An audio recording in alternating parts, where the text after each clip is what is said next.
Local body elections ఎప్పుడు వస్తాయి అని రాష్ట్రంలో అయితే రాజకీయ అయితే వేడెక్కుతోంది. ఎందుకంటే మొన్న సీఎం రేవంత్ రెడ్డి చెప్పిండే త్వరలోనే లోకల్ బాడీ ఎలక్షన్స్ అయితే కంప్లీట్ చేయండి అని చెప్పేసి, ఇక సెంట్రల్ నుంచి ఓటర్ లిస్ట్ వచ్చిన తర్వాత దాన్ని అన్ని జిల్లా స్థాయికి తర్వాత మండల స్థాయికి అయితే పంపిస్తున్నారు. దానికి సంబంధించినటువంటి కులాల పరంగా బీసీ ఎంత రిజర్వేషన్ ఇవ్వాలి, బీసీలకు ఎంత పాపులేషన్ ఉంది, వాళ్ళ ఆర్థిక పరిస్థితి ఏంది, అవన్నీ కూడా క్యాలిక్యులేట్ చేయాలన్నటువంటి నేపథ్యంలో ప్రతి జిల్లా నుంచి డాటా ఆపరేటర్లను శిక్షణ పంపాలని కలెక్టర్లు కూడా నిర్ణయించుకున్నటువంటి నేపథ్యంలో ఇక లోకల్ బాడీ మీద అయితే ప్రస్తుతానికైతే ఇప్పుడు కంటిన్యూ అవుతున్నటువంటి పాజ్ అయితే లేదు, రెజ్యూమ్లోనే అయితే ఉంది, ప్రాసెస్ అయితే నడుస్తున్నటువంటి పరిస్థితి ఉంది.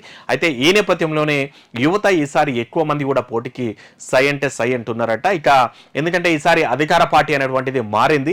సో ఇన్ని రోజులు స్తబ్దుగా 10 ఏళ్ల పాటు ప్రతిపక్షంలో కొట్లాడిన వాళ్ళందరూ కూడా ఈరోజు మేము కాంగ్రెస్ పార్టీ వెంపట ఎన్ని రోజులు నడిచిన వాళ్ళంతా మాకే టికెట్ కావాలని మినిమం 10 ఏళ్ళు పార్టీ కోసం పనిచేసిన వాళ్ళకే టికెట్లు ఇవ్వాలన్న డిమాండ్ అయితే తెస్తున్నారు.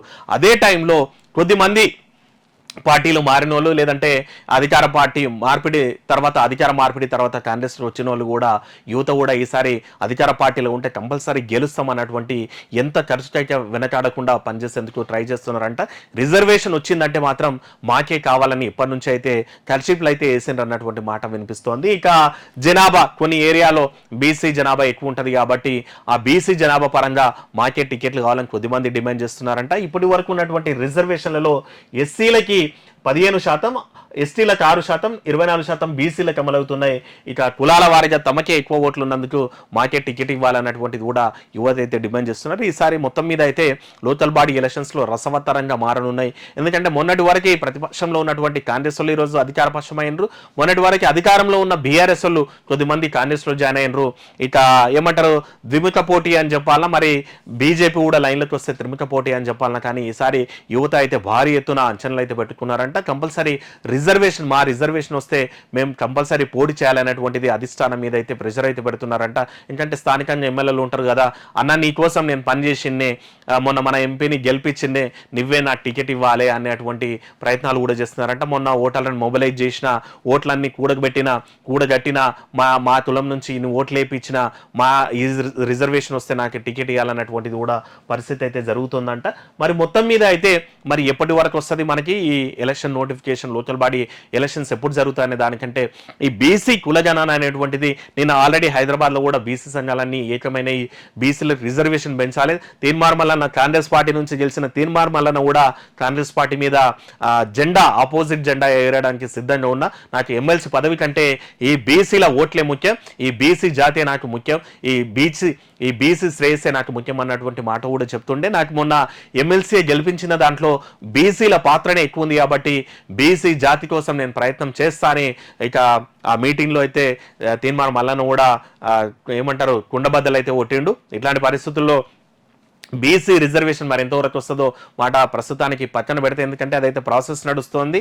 మరి ట్రిపుల్ టెస్ట్ ప్రకారం 50% లోపే రిజర్వేషన్లు ఉండాలన్న దానికి కట్టుబడి 24%, 23% లేదంటే 25% రిజర్వేషన్కి సెట్ చేస్తారా, లేదనుకుంటే వీళ్ళు అనుకున్నట్టు 42% రిజర్వేషన్కి ఇస్తారా అన్న మాట అయితే ఇప్పటి వరకు సందిగ్ధంలోనే ఉంది. కానీ ఒకవేళ లోకల్ బాడీ ఎలక్షన్స్ వస్తే మాత్రం యువత ఈసారి గట్టిగా పోటీ చేసేందుకు ప్రయత్నం చేస్తున్నారంట.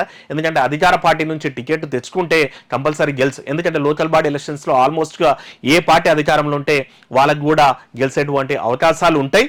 కానీ బీఆర్ఎస్ పార్టీ, ఎందుకంటే మనం చూసిండే రైతు రుణమాఫీ అనేటువంటిది ఎంత పంచాయతీ అవుతుంది, చాలా మంది రైతులకైతే రాలేదన్నటువంటిది మాట అయితే వినిపిస్తుంది. పెన్షన్దారులకు వస్తలేదంట, మామూలు చిన్న స్థాయి గవర్నమెంట్ ఉద్యోగులకు కూడా వస్తలేదంట.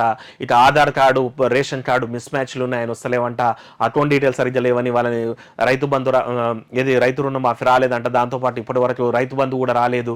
ఇవన్నీ కూడా ఇక కరెంట్ అయితే ప్రతి మంత్ మనం ఫ్రీ కరెంట్ అనేది అయితే వినిపిస్తుంది. కానీ అక్కడక్కడ మనం గ్రౌండ్లోకి వెళ్తే ఏం తెలుస్తుందంటే అడ్జస్ట్మెంట్స్ అని చెప్పేసి బిల్ అయితే 0 అనిపిస్తుందంట, కింద అడ్జస్ట్మెంట్ అని చెప్పేసి 500-1000 రూపాయలు ఇస్తున్నారంట.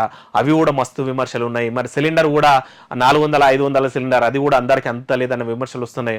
బీఆర్ఎస్ పార్టీ కూడా ఏం చేస్తుందంటే ఏదైతే స్థానిక నాయకత్వాన్ని మార్చే దిశగా అయితే, ఎందుకంటే వాళ్ళు అధికారంలో ఉన్నప్పుడు స్థానిక నాయకత్వం అనేటువంటిది ప్రజలకు దగ్గర లేకపోవడం, లేదంటే అరాచకాలకు పాల్పడడం, సామాన్య జనానికి దూరమైనటువంటి నేపథ్యంలో మొత్తం ఏమంటారు ఏమంటారు మొత్తం మార్చేటువంటి మొత్తం నాయకత్వాన్ని చేంజ్ చేసే దిశగా కూడా ప్రయత్నం చేస్తుందంట. సో వాళ్ళు కూడా కంపల్సరీ ఈ ప్రభుత్వ వైఫల్యాన్ని ప్రజల్లో ఎండగట్టి తాము కూడా లోకల్ బాడీ ఎలక్షన్స్ లో గట్టిగా పోటీ ఇవ్వాలన్నటువంటిది అయితే ప్రయత్నం చేస్తున్నారంట. చూస్తున్నాం మొన్నటి వరకు బీఆర్ఎస్ఎల్పీ అయితే విలీనం జరుగుతుంది కన్ఫర్మ్ అన్నటువంటి పరిస్థితుల్లో నిన్న బండ్ల కృష్ణమోహన్ రెడ్డి గద్వాల ఎమ్మెల్యే కాంగ్రెస్ పార్టీలోకి వెళ్ళి మళ్ళీ రివర్స్ గేర్ ఇచ్చి బీఆర్ఎస్ పార్టీలోకి వచ్చిండు అన్నటువంటిది వార్త జరుగుతున్నటువంటి వేళ మరి లోకల్ బాడీ రసవత్తరంగా మారుతుందా? అధికార పార్టీతో పాటు బీఆర్ఎస్ లోను కూడా పోటీ గట్టిగా ఉండి మరి ఎవరెక్కువ స్థానాలు గెలుస్తారో కానీ లోకల్ బాడీ మీద అయితే అందరికన్నైతే పడ్డది.